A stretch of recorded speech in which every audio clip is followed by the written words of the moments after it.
Tariki ya 17 Werurwe duhimbaza abatagatifu Patrice umwepiskopi, Agricora umwepiskopi, Gertruda Winivere umubikira.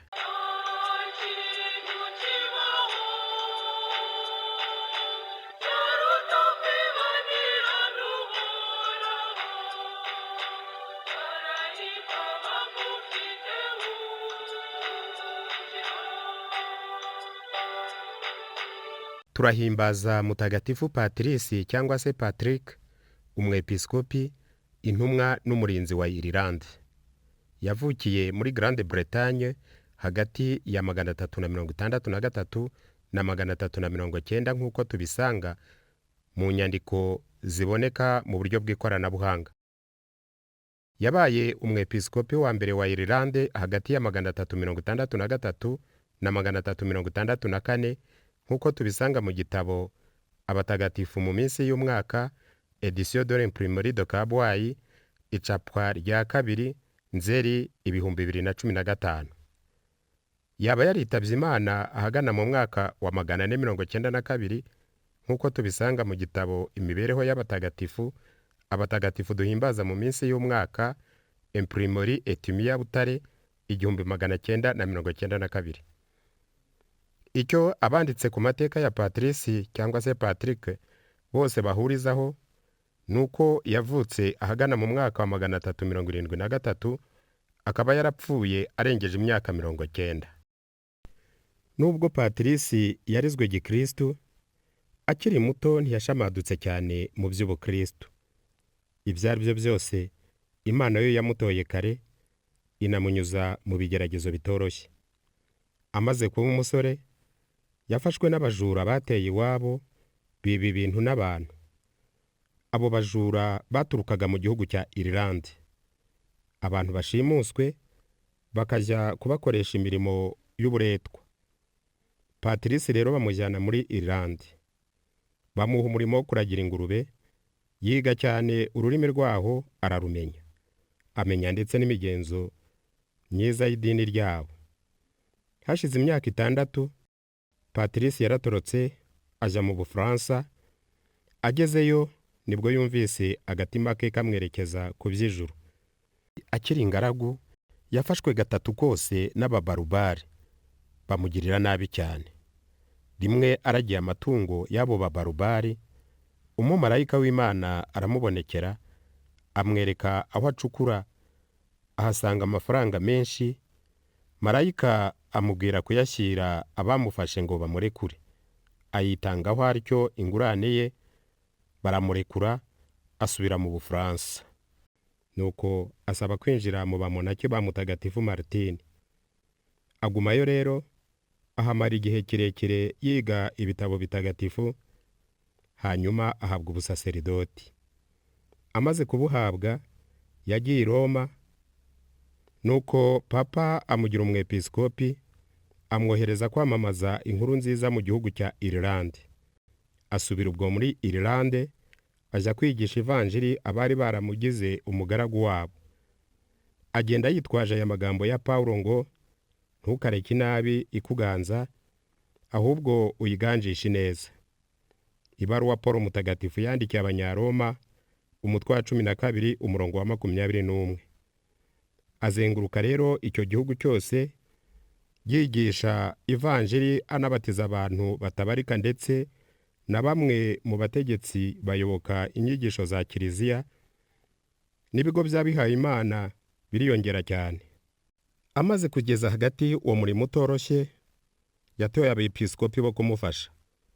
Nuko asigaye yigira mu bwiherero bwa wenyine ngo asenge kandi asabire Kiliziya nshya ya Irilande. Patrice yagizwe umurinzi mutagatifu w'igihugu cya Irilande, ku buryo ibigo byinshi by'abihaye Imana ari we bitoraho umurinzi. Mu buzima bwe, Mutagatifu Patrice yakoze ibitangaza byinshi. Rimwe umwami w'igihugu yashatse kumwica, arambuye ukuboko kumutera inkota, ukuboko kuruma, guhera mu kirere kubanguye inkota. Ubundi yohereza abamwica. Igihe bamaze kumufata, arayoka nk'umuyaga, babura aho agiye. Bagerageza kumurogera mu byo yanywaga, birabananira kuko ntabwo yagize icyanywa cyangwa arya atagihaye umugisha. Yapfaga gusa kuba agira ikimenyetso cy'umusaraba ku cyo bamuhereyemo, byaba birimo uburozi kikihonda hasi kikajanjagurika. Ibyo bitangaza bye, ubutagatifu bwe n'inyigisho ze nziza bituma ukwemera gutagatifu kogera vuba muri Irilande. Ubukristo burahakomera cyane kuva ubwo buhashinga imizi n'ubu. N'abaprotestanti ntabwo bashoboye kububatesha. Irilande kuva kera yitwa ikirwa gitagatifu. Ukurikiranye amateka yaho kandi usanga haritiriwe ukuri hatyo. Ntabwo Patrice yacogoraga. Igihugu cyose ni nkaho nta musozi n'umwe yasize atawuzengurutseho yigisha. Agakiza abarwayi, akajya ibwami kuburanira ukwemera gutagatifu. Amaboko yabishobozaga ni ugusenga no kwibabaza. Bavuga ko abantu yagiye azura kiriho ari 33. Ibindi bitangaza yakoze kandi byo ntibibarwa. Yapfuye arengeje imyaka 90 nubwo yasibaga bitangaje. Dusabira abapagani twihate kubahiriza Imana hose kandi iteka.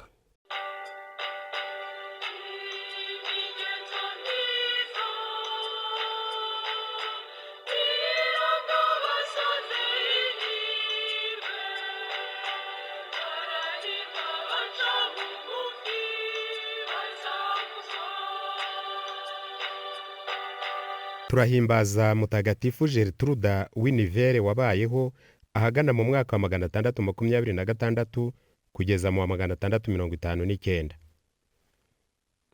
Gertruda yavukiye ahitwa Landen mu mwaka wa 626. Ageze mu kigero cy'imyaka 10 nibwo yatangiye kugaragaza amatwara ye yo kuziyegurira Imana. Nyuma y'urupfu rwa se, yahawe kuyobora imwe muri za monasteri nyina yari yarasize ashinze y'Inivere. Abo bihaye Imana bakurikizaga amabwiriza y'umwepiskopi Amand wabaye umutagatifu. Icyo kigo yakiyoboranye ubwitonzi n'ubwitange, ashimwa cyane cyane n'abo yayoboraga n'abo babanaga. Kubera ariko imirimo ivunanye n'ukwigomwa yagiraga byamushajishije imburagihe, bituma ananirwa vuba, nibwo yemeje kwegura ku mirimo y'ubuyobozi. Gertruda yitabye Imana tariki ya 17 Werurwe mu mwaka wa 659 afite imyaka 33. Nyuma y'urupfu rwe, abakristo bakomeje kumwambaza ari benshi, cyane cyane mu Budage no muri Pologne, ndetse na za paruwasi nyinshi ziramwitirirwa.